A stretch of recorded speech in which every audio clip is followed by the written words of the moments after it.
Servus und hallo, ich darf euch begrüßen zurück auf der Baustelle der Sonnleitenresidenz.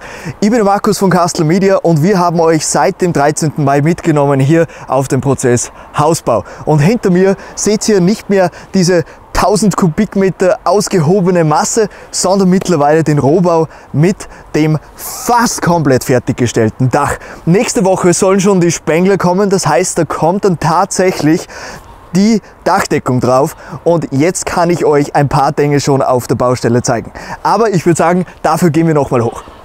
Das Video ist heute in zwei Teile grundsätzlich oder zwei große Abschnitte, die passiert sind, aufgeteilt.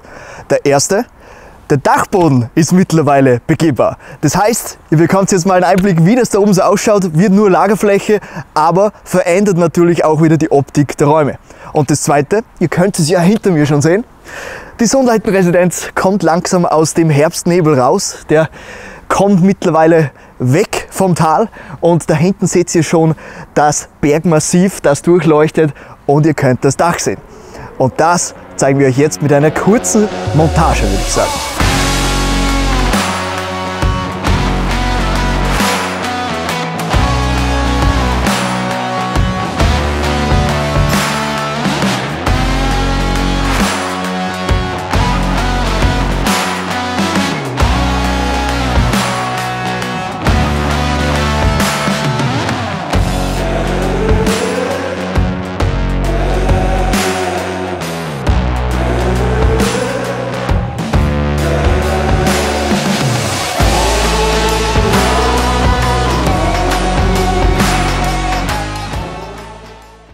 Ich kann euch jetzt wieder ein paar Zeitrafferaufnahmen einblenden, was denn jetzt passiert ist, bis wir jetzt hierher gekommen sind.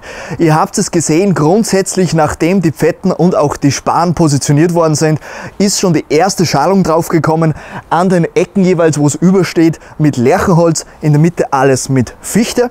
Da drauf ist dann die diffusionsoffene Unterspan Bahn quasi draufgeklebt worden, die ist auch selbstklebend. Da drauf sind dann oder ist dann die Konterlattung draufgekommen. Dann ist wieder die letzte Kaltdachschalung draufgekommen und die seht ihr mittlerweile hinter mir.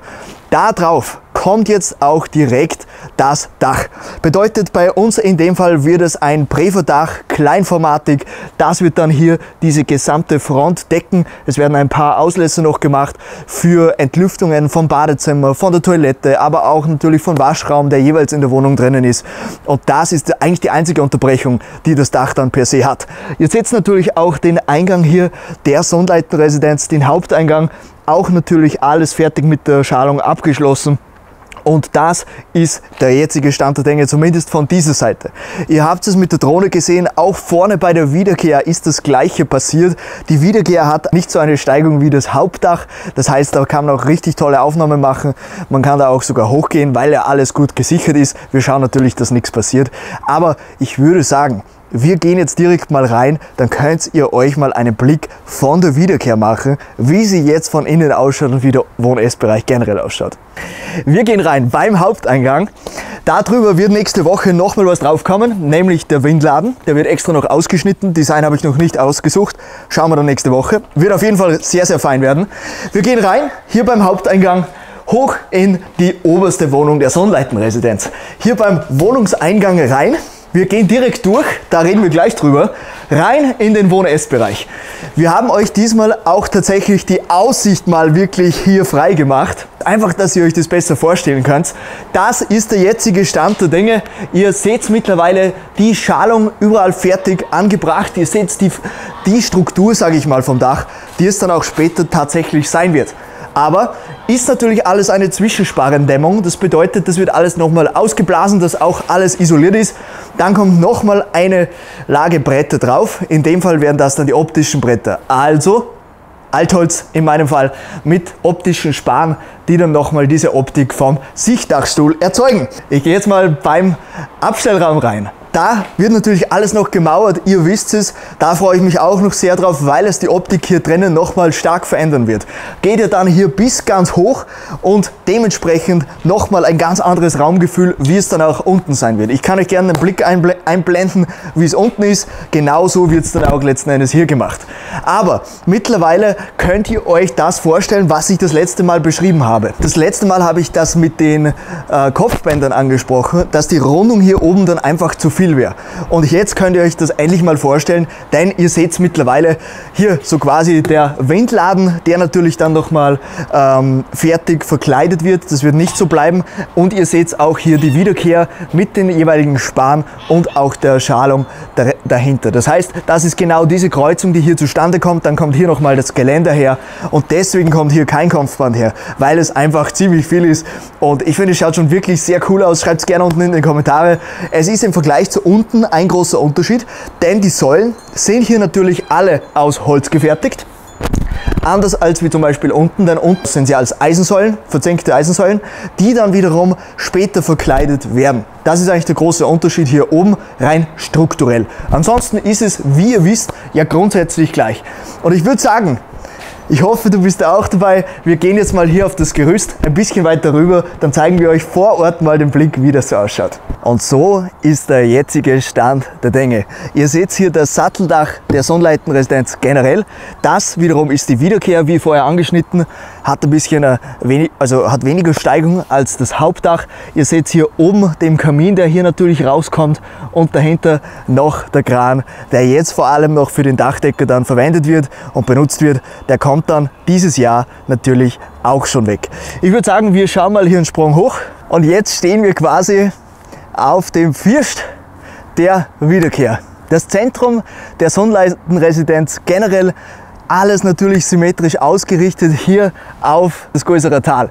Hinter mir können wir leider jetzt gerade keine Berge erkennen. Wie gesagt, da sind jetzt noch die Wolken drinnen. Wir blenden euch natürlich die Aufnahmen ein. Ihr habt es ja schon mehrmals mittlerweile gesehen. Es ist wirklich der Wahnsinn. Genau da, wo jetzt der Josi ist, vom Winkel her, da werden wir uns jetzt später dann noch mal ein Bier aufmachen und werden hier die Aussicht wirklich genießen, sage ich da schon. Das muss einfach sein. Und jetzt schauen wir auch mal hier mal einen Blick runter. Da seht ihr es genau gleich wie auch drüben. Einfach nur gewaltig. Super sauber gearbeitet. Ihr seht links und rechts dieses Geländer. Also hier auf der Seite und auf der Seite, diese Bretter, sage ich mal, die kommen natürlich wieder weg, sind dementsprechend angebracht worden, weil natürlich das Gerüst auf der Seite nicht so hoch geht. Das ist nur da unten, eben mit dem Fangnetz, kommt dann aber alles nochmal weg. Das heißt, sobald jetzt dann der Dachdecker beginnt mit dem Decken des Daches, wird das dann alles wegkommen. Es kommt auch das Gerüst wieder weg. Das heißt, da haben wir dann vor dem Winter nochmal einen komplett freien Blick auf das Haus, ohne Gerüst, ohne Geländer und bestenfalls dann sogar noch ohne Kran, den ihr hier hinter uns sehen könnt. Wirklich gewaltiges Gerät und hat uns schon sehr viel geholfen hier auf der Baustelle. Dennoch ist es Zeit, dass der dann mal verschwindet, damit man wieder mehr Platz hat, vor allem für den Winter, wenn dann Schnee geräumt werden muss. Genau da, wo ihr jetzt seid, ich komme jetzt mal rüber zu euch, das ist quasi jetzt der First bzw. der Giebel, die Spitze des Daches und genau darunter ist der Dachboden, den wir euch jetzt natürlich auch noch zeigen werden. Da werden wir jetzt einen kleinen Schnipsel machen und dann sind wir schon drinnen. Und so schnell geht's, wir stehen auf dem Dachboden der Sonnleitenresidenz. Unter mir ist die Luke, die dann tatsächlich auch die Luke sein wird, wie man vom Dachgeschoss hier hochkommt in den Dachboden. Bedeutet, da kommt die Luke rein, wird dann alles natürlich geschlossen. Hier wird natürlich alles ebenso ausgeblasen, denn die Isolierung, Zwischenspandämmung kommt natürlich hier überall rein. Auch hier wird noch alles geschlossen dann zukünftig. Aber jetzt kommt es mal zu mir, denn hier dahinter haben wir nochmal eine großzügige Fläche, die da geschaffen worden ist. Das alles ist ja quasi der Bereich, den man damals noch gesehen hat, wenn man vom Schlafzimmer, vom Badezimmer hochgeschaut hat. Und dadurch, dass das alles geschlossen ist, da wird es natürlich auch noch geschlossen, so wie hier an der Stelle. Vielleicht filmst du mal darüber. Da ist es zum Beispiel alles schon ausgefüllt worden. Hier diese Zangen und so alle ausgenommen. Das gleiche wird da drüben auch noch passieren. Und dann hatten da echt nochmal großzügige Fläche. Wie ihr sehen könnt, man kann da dann sogar mittig zumindest stehen. Auch hier hat man noch eine großzügige Höhe und somit gut Platz, um etwas zu verstauen, was auch immer. Ihr wisst es, wie es ist. Es fällt immer was an. Und das Coole ist, auch da drüben ist quasi nochmal eine funktionale Fläche, auch wenn sie vielleicht nicht ganz so leicht erreichbar ist wie hier. Bedeutet, wir gehen hier nochmal vorbei, haben auch hier den Gang natürlich komplett zur Verfügung. Könnte man natürlich links und rechts noch was hinstellen, kann trotzdem noch vorbeigehen. Auch hier hat man nochmal Ablagefläche und das ist der Stahlträger von oben, den ihr mittlerweile kennt. Der Stahlträger, der ist die Auflagefläche für die beiden Fetten, also für die und auch für die da drüben. Bei der ist ja alles komplett egal. Wie ihr seht, diesen Dachboden wird sowieso niemand sehen grundsätzlich, aber hier drüben ist das alles etwas anderes. Da ist nämlich die Pfette natürlich sichtbar und ich habe da noch nicht mit dem Phil gesprochen oder mit der Zimmerei generell.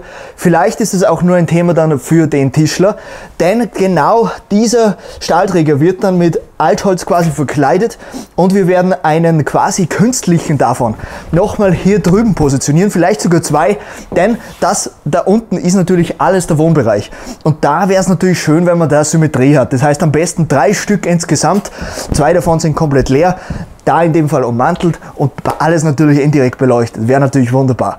Und auf dieser Seite sind wir jetzt über dem Schlafzimmer. Schlafzimmer Nummer 2, wenn wir es so nennen dürfen. Auch hier ist schon alles geschlossen worden. Auch wieder eine tolle Ablagefläche, wenn man wieder etwas verstauen möchte. Natürlich nicht ganz so leicht zugänglich, ihr habt es gesehen.